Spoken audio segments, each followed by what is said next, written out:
Doy gracias a Dios por la oportunidad de compartir una vez más su palabra. Siempre es una bendición meditar en las verdades de Dios. Y hoy quiero comenzar una serie de reflexiones donde vamos a poder tener una visión clara de lo que implica los encuentros que varias personas tuvieron con Jesús. Cómo acercarse al Maestro, cómo poder entender el resultado que es un cambio de vida definitivo cuando alguien se acerca a Jesús. Y en este camino de preparación para el mes de abril, cuando viene ya la Semana Santa y celebraremos la muerte y la resurrección de Cristo, vamos a ir viendo esos episodios donde el Maestro cambió la vida de otras personas solo con una intervención, al estar cara a cara, al poder acercarse. Y quizás esa sea una invitación de una vez para tu vida, de que te acerques cada día más a tu Señor Jesús. Quiero usar el pasaje de Lucas 7, del 1 al 10, donde está el encuentro de Jesús con un centurión romano. El centurión romano es un soldado de Roma que tenía a su cargo muchos soldados y tenía una autoridad para poder ejercer militarmente un poder y un cumplimiento de sus funciones, pero también tenía una autoridad que podía ser bien utilizada o mal utilizada dentro de todo el territorio de Roma, porque a veces esos militares romanos abusaban exigiéndole a las personas del pueblo donde vivían algunos privilegios y algunas cosas desde lo más sencillo como a poder ayudarlos con tareas, como a poder complacer algunos de sus deseos y de sus motivaciones personales. Pero en este caso, un centurión que de alguna manera especial conoció, escuchó hablar acerca del Señor Jesús, y tuvo la humildad y tuvo la conciencia clara de que Jesús podía ser y era la única solución para una situación que él vivió. Entonces veamos lo que pasó con este centurión. Lucas 7, del 1 al 10 dice: Cuando terminó de hablar al pueblo, Jesús entró en Capernaum. Había allí un centurión cuyo siervo, a quien él estimaba mucho, estaba enfermo, a punto de morir. Como oyó hablar de Jesús, el centurión mandó a unos dirigentes de los judíos a pedirles que fuera a sanar a su siervo. Cuando llegaron ante Jesús, le rogaron con insistencia: Este hombre merece que le concedas lo que pide. Aprecia tanto a nuestra nación que nos ha construido una sinagoga. Así que Jesús fue con ellos.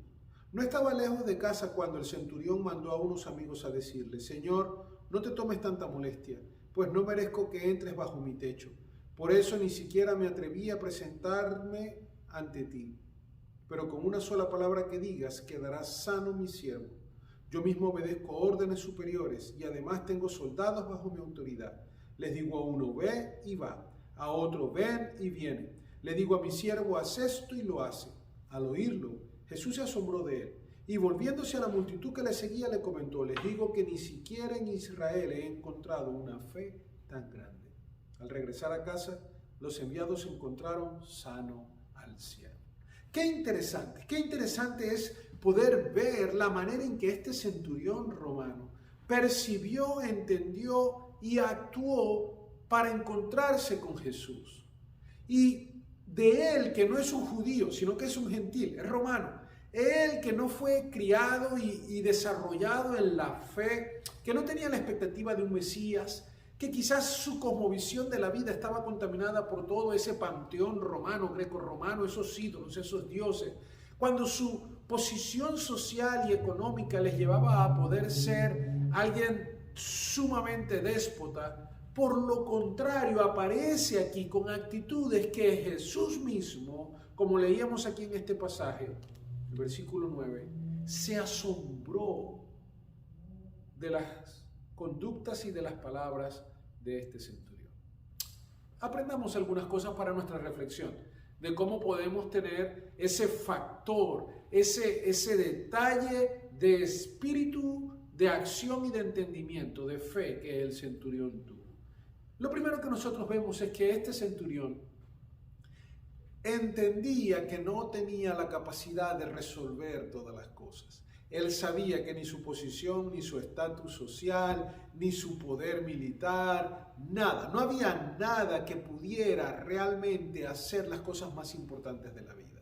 En este caso, él tenía un corazón humilde porque estaba preocupado por uno de sus siervos. Y cuando en Roma, en este primer siglo, existían miles de esclavos que eran intercambiados como objetos, eran tratados peor que animales, el centurión sentía preocupación por su siervo. Eso habla ya de un corazón realmente amoroso, un corazón con interés de ayudar al prójimo. Seguramente ese amor que él tenía hacia su siervo demostraba que era una persona sensible, era una persona misericordiosa, era una persona amorosa. Entonces fíjate, tu corazón tiene que tener esa ternura, tienes que estar dispuesto a ver la sensibilidad en otros y entender que para ayudar a otros hay cosas que tú no vas a poder hacer y que solo Dios puede hacer.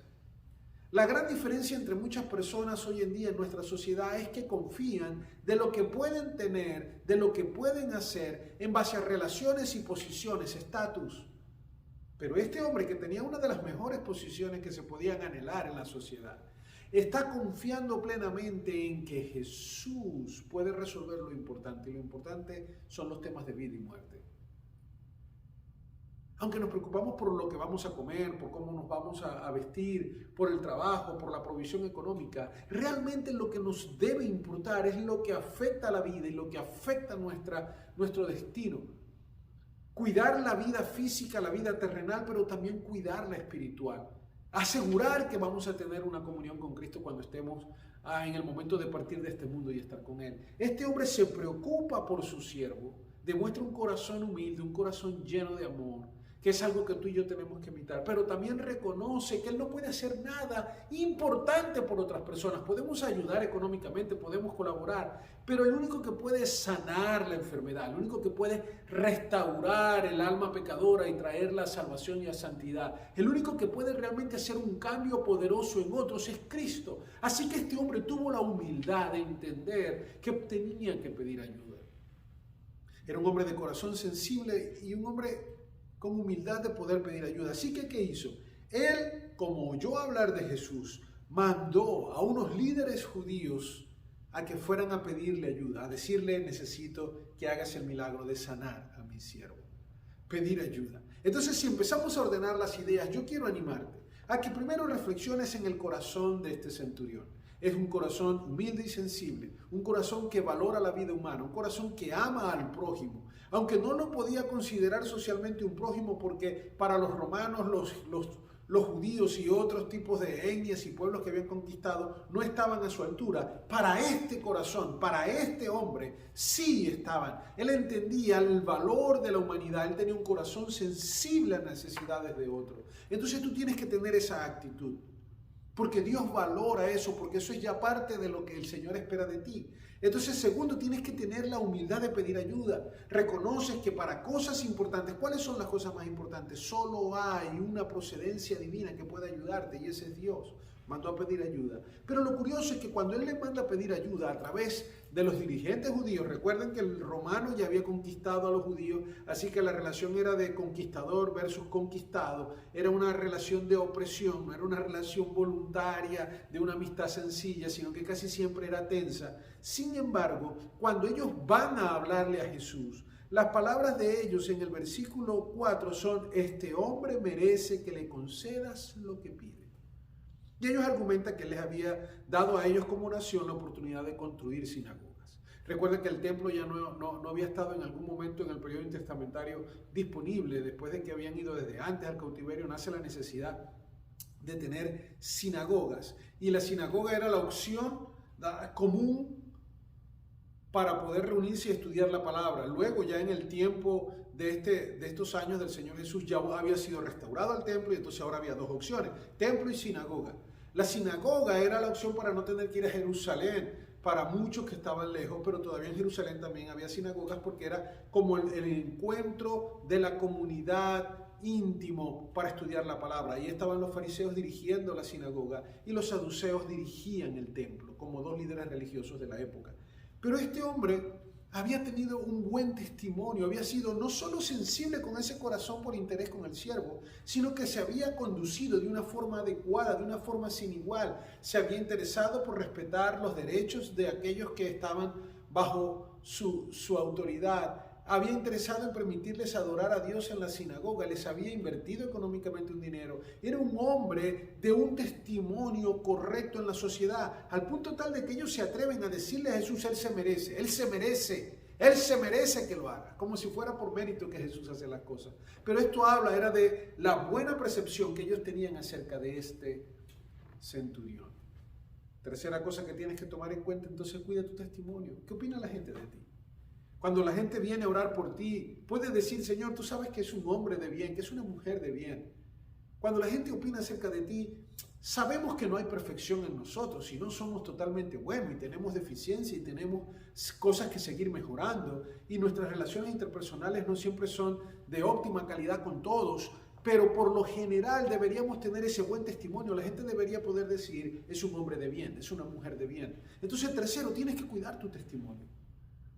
Tú no te puedes relacionar con Jesús, tú no te puedes acercar a Él si tú estás en lo contrario de este lado, si tú estás en el lado de los que no se preocupan por el prójimo, del lado de los que no tienen la humildad para pedir ayuda o del lado de aquellos que no tienen un buen testimonio. Tú necesitas mantener ese buen testimonio porque eso mejora y alimenta esa santidad, esa bendición de tener una relación con Dios.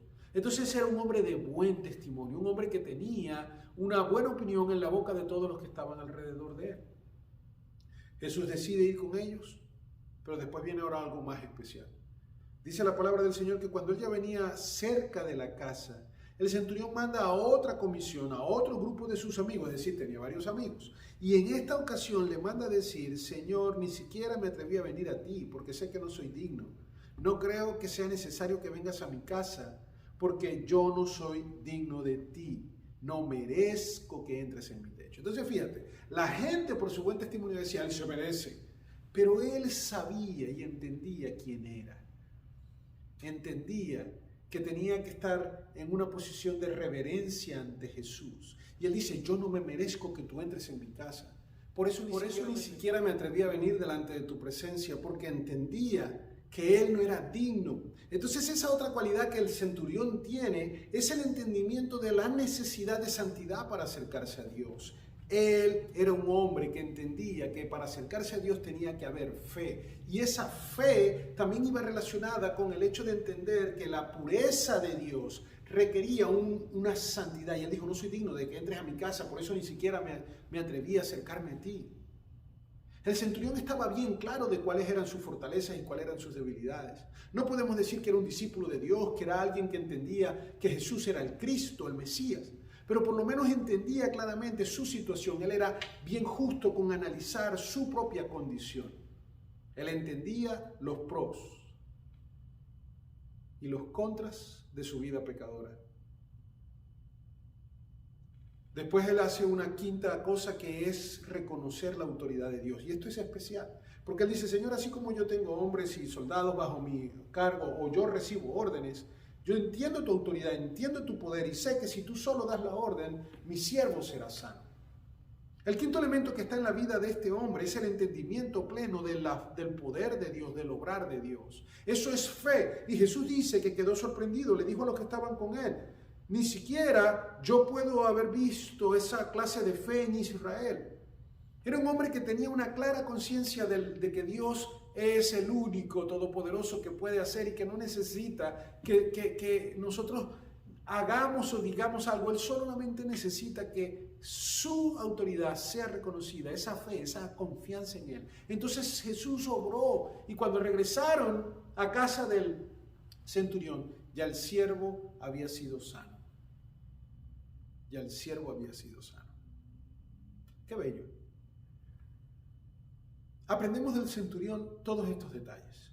Aprendemos que es necesario tener un corazón lleno de amor y sensibilidad por el prójimo, al punto tal de que él amaba al siervo. Entendemos su humildad de poder venir a buscar ayuda, reconociendo que él no tenía la capacidad de resolver todo y mucho menos lo importante como eran las cuestiones de vida o muerte. Humildad para pedir ayuda, humildad para no sentirse todopoderoso por tu posición y por tu situación económica.